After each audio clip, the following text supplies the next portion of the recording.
Fellows, thank you, and may God bless you once again for joining me on Africa, my Heritage TV. This, as usual, is your boy and your host, Kwame, the African child. Please, if today is your first time on this great platform, don't forget to hit on the subscription button to become part of this great platform. And please, after subscribing, kindly also hit on the notification bell icon to enable you to receive alert on all new videos that we are going to upload.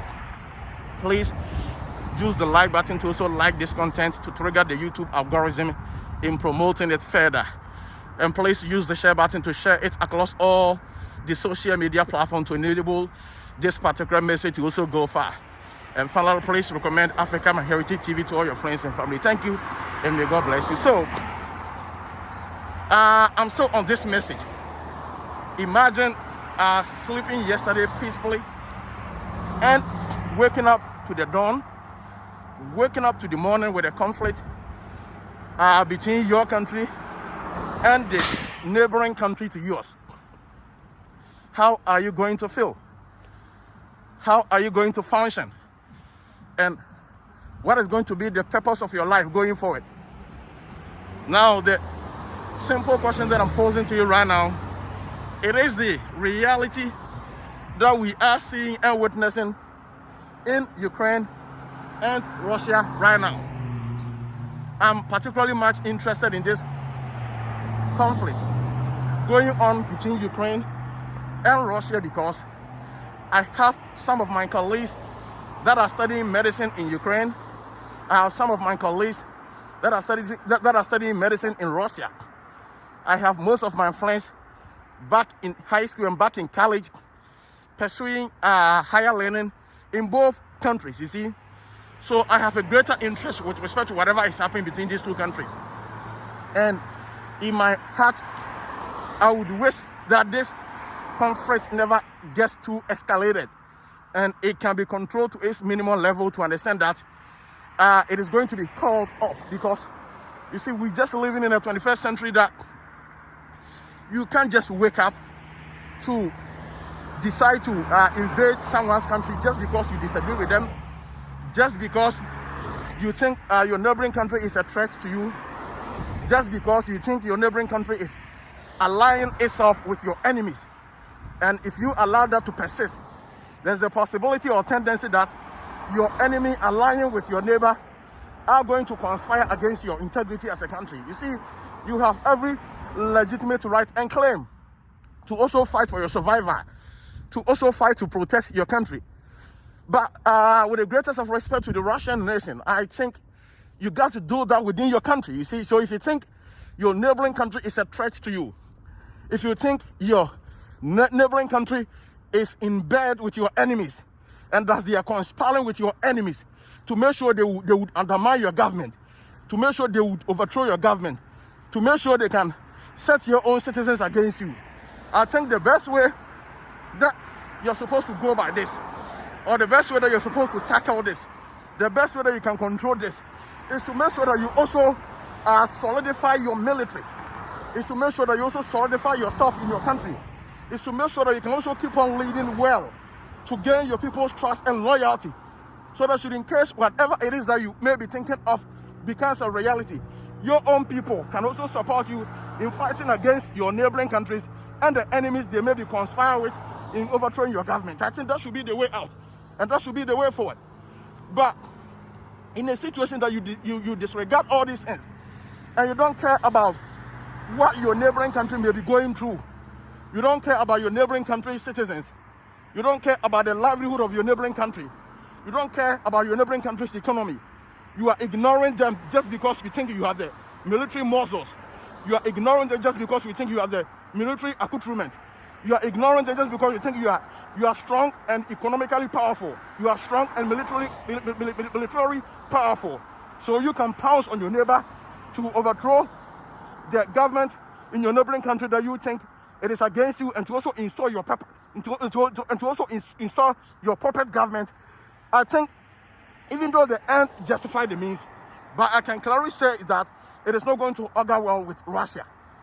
So please, I know we don't have the mouth, we don't have the voice, we don't have the power, we don't have the control, we don't have the influence in contributing towards whatever is going on in Russia and Ukraine right now in calling for de-escalation.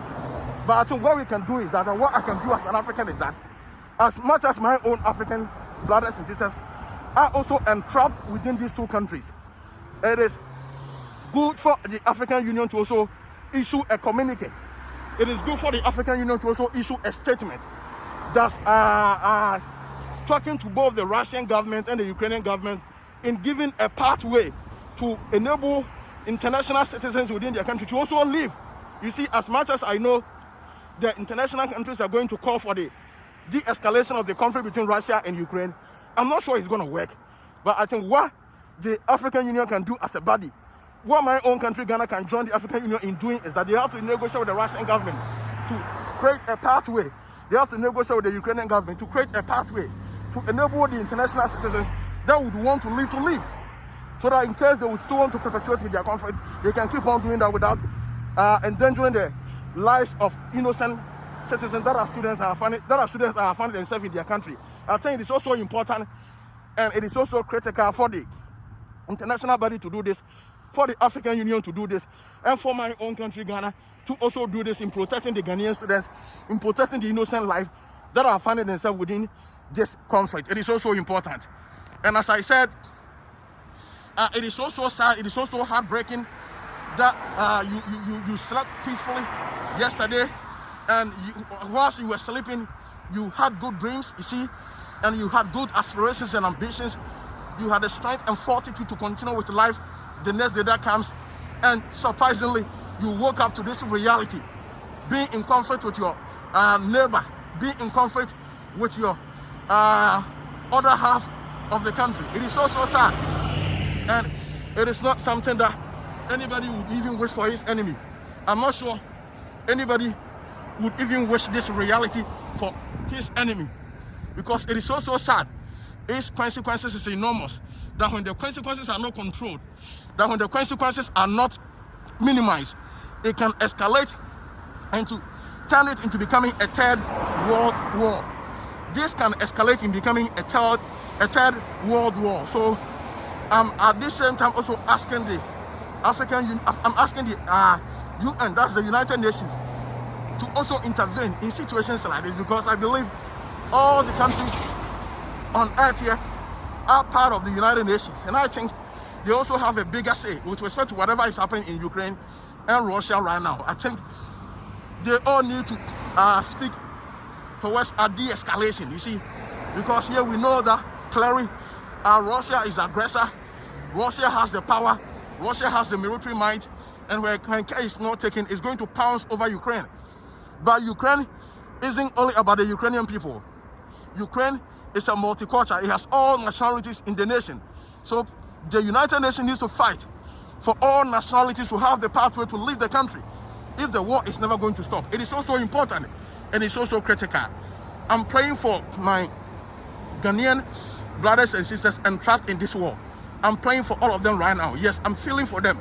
Yes, I'm feeling very well for them, and I need to make sure I can also pray for them. So I'm praying for my Ghanaian brothers and sisters that has been entrapped within this war currently happening in Ukraine and Russia.